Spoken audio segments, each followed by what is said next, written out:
여러분, 대림절 네 번째 주일입니다. 오늘은요, 예수님이 계셔야 할 방이라는 제목으로 여러분들과 함께 하나님의 말씀 보겠습니다. 살아계신 하나님의 말씀은 누가복음 2장 7절 말씀입니다. 우리 한 목소리로 같이 읽겠습니다. 첫 아들을 낳아 강보로 싸서 구유에 누였으니 이는 여관에 있을 곳이 없음이러라. 아멘. 우리 함께 인사할까요? 메리 크리스마스! 메리 크리스마스! 여러분, 퀴즈 시간입니다. 다음 사진, 세 사진을 보여줄 건데요. 공통적으로 지목하고 있는 장소는 어디일까요? 첫 번째 사진 보셨어요?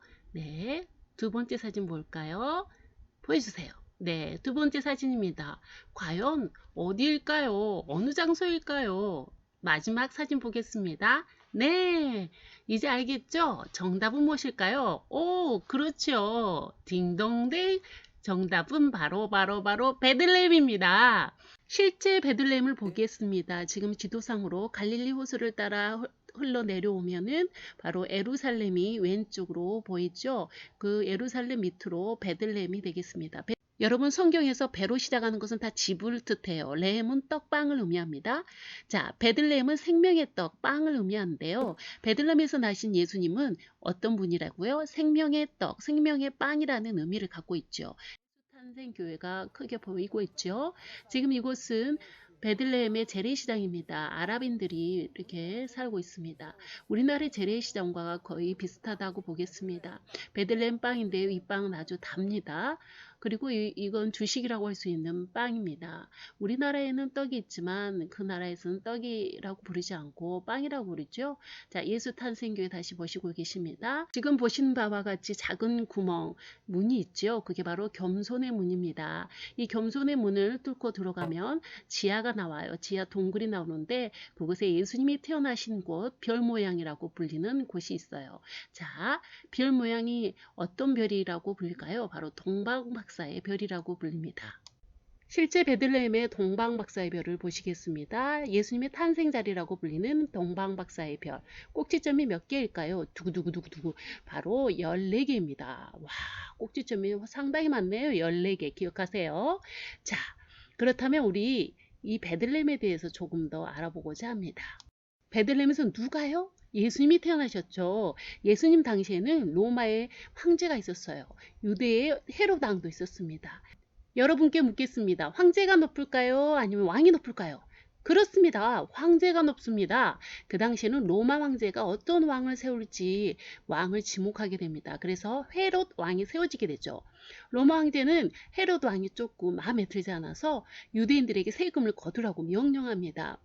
그런데 우리나라 같은 경우는 연말이나 연초에 세금 내는 것이 쉽잖아요. 근데 그 당시는 그 나라는 쉽지가 않았기 때문에 이동 중지 명령을 내리게 돼요. 움직이지 마! 이렇게 말이죠. 놀랬지요? 내가 만약 살던 곳이 서울이라면 다시 서울로 돌아가야 해요. 그리고 일정 기간 동안 그곳에 있으면서 세금을 내는 것이죠. 헤롯 왕은 come back! 다시 고향으로 돌아오라는 명령을 내렸어요. 요셉과 마리아는 실제 나사렛에 있었습니다. 나사렛은 어때요? 이스라엘 북쪽입니다. 그런데 고향이 베들레헴이었어요. 그렇다 보면 어떻게 되죠? 그렇습니다. 다시 고향인 베들레헴으로 돌아가야 합니다. 요셉과 마리아가 늦게 출발해서 머물 곳이 없습니다. 왜요? 마리아가 만삭이 된 몸이었기 때문입니다. 그렇기에 늦게 한밤중에 도착하게 되죠. 그러면 빈방이 있었을까요? 그렇죠. 없습니다. 결국 그들은 마구간에 들어가게 되는 거죠. 요즘 우리들은 산부인과에서 낳지만 마리아는 구유 안에서 아가 예수를 낳게 됩니다. 여러분, 성지순례를 가보면 이 마구간이 동굴로 되어 있습니다. 왜일까요? 자연적인 동굴을 통해 집을 만들었기 때문이에요. 실제로 마구간으로 불리지 않고 말이 귀해서 가축이 있는 우리라고 보면 되겠습니다. 예수님이 태어난 것을 보실까요? 자, 1층에 가축 우리가 있고 또 옆에는 불을 피우는 곳이 있습니다. 위에는 당연히 집이 있겠네요. 요셉과 마리아가 와보니까 남은 집이 이곳밖에 없었는데 방도 꽉 찼기 때문에 결국 추위를 피하는 곳이 필요했겠죠. 그래서 가축이 거하는 곳에 거하게 된 것입니다. 예수님은 만왕의 왕으로 주로 이 땅에 오셨잖아요. 그런데 우주의 하나님께서는 예수님을 미천하고 가장 낮은 곳으로 보내셨을까요? 예수님 정도면 7성급 호텔에 머물도록 해야 하는데 말이죠. 왜 하나님께서는 어떠한 호도를 가지고 이 땅에 가장 낮은 곳으로 보내셨을까요? 거기에는 두 가지 이유가 있습니다. 첫 번째 이유는 겸손을 나타내기 위해서랍니다. 이사야 53장 3절을 볼까요? 그는 멸시를 받아 사람들에게 버림받았으며 강고를 많이 겪었으며 질고를 아는 자라. 아멘. 이것은 이사야에서 예수님을 예언한 말씀입니다.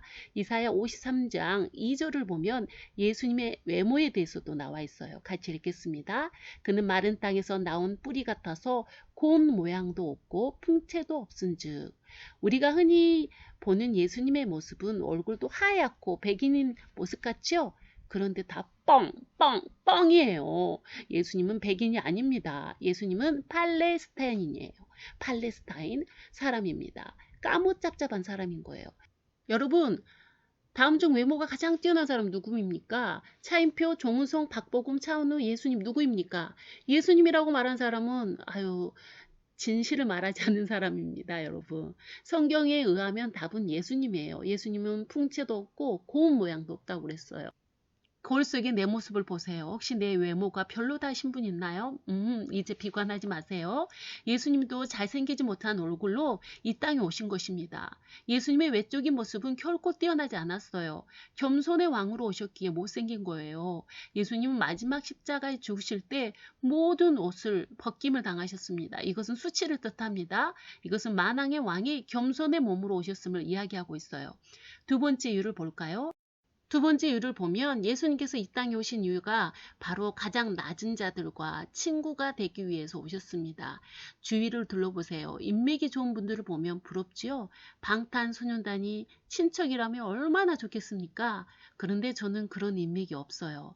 만약 제가 인맥 가운데 강주시장이 제 친구라면 시장한테 전화해서 난강교회 아이들 놀 수 있는 키즈 놀이터 만들어 달라고 하겠지요. 그러나 요즘 그렇게 하면 어떻게 됩니까? 수갑삽니다.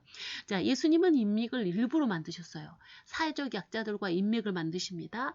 불쌍한 자들, 연약한 자들, 아픈 자들, 고아들, 과부들, 세리들, 창녀들, 죄인들까지 자신에게 와서 같이 마음 터놓고 이야기도 하고 식사도 하고 그들과 함께하기를 원하셨습니다. 여러분 실제적으로 예수님이 그러한 삶을 사셨어요. 그들과 함께 하셨습니다. 예수님은 누구든지 오라고 하십니다. 누구든지 오라 하십니다. 교회는 특정한 자만 오는 게 아니에요. 예수님은 누구든지 오라는 말씀을 하기 위해서 가장 낮은 곳으로 오셨습니다. 지금 이 시간 묻습니다. 만약 이 시간 예수님이 이곳에 오신다면 예수께서 머물 방이 준비되었나요, 여러분? 예수님은 화려한 방을 원하지 않아요. 외관적으로 멋있는 방을 원하지 않습니다. 예수님은 내 안에 방으로 오시길 원해요. 여러분, 내 안에 예수님이 계시할 방이 준비되었나요? 내 안에 무엇으로 가득 차 있나요? 예수님의 닉네임이 무엇입니까? 임마누엘입니다. 하나님께서 우리와 함께 하십니다. 라는 뜻이죠. 성탄절이 다가옵니다. 우리의 주위에 너무나도 연약한 자들이 많습니다. 우리는 예수님이 머무실 방을 준비하고 있습니까?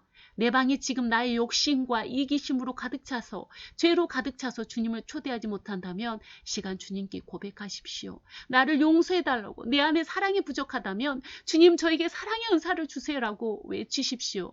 주님 내 안에 거하여 주세요. 주님께서 나와 함께 하시며 내가 주님의 통로로 쓰임받는 것이 가장 큰 힘을 잊지 마시길 바랍니다. 기도합니다. 하나님 아버지 감사합니다. 가장 낮은 곳으로 오신 예수님, 우리도 주님의 마음 본받아 겸손하게 살도록 이끌어주세요. 더불어 약자들과 함께 하신 하나님, 우리가 주님 본받아 사회적으로 힘들게 살아가는 약자들을 도울 수 있도록 붙들어 주세요. 주님, 언제나 주님을 모실 수 있는 마음의 방이 되도록 우리를 붙들어 주세요. 지금 이 광주에는 비가 내리지 않아 우리의 마음이 간절합니다. 성령님 도와주세요. 비가 오든 한방눈이 오든지 하여 광주 시민들의 걱정거리가 이제 사라지도록 주님 도와주세요.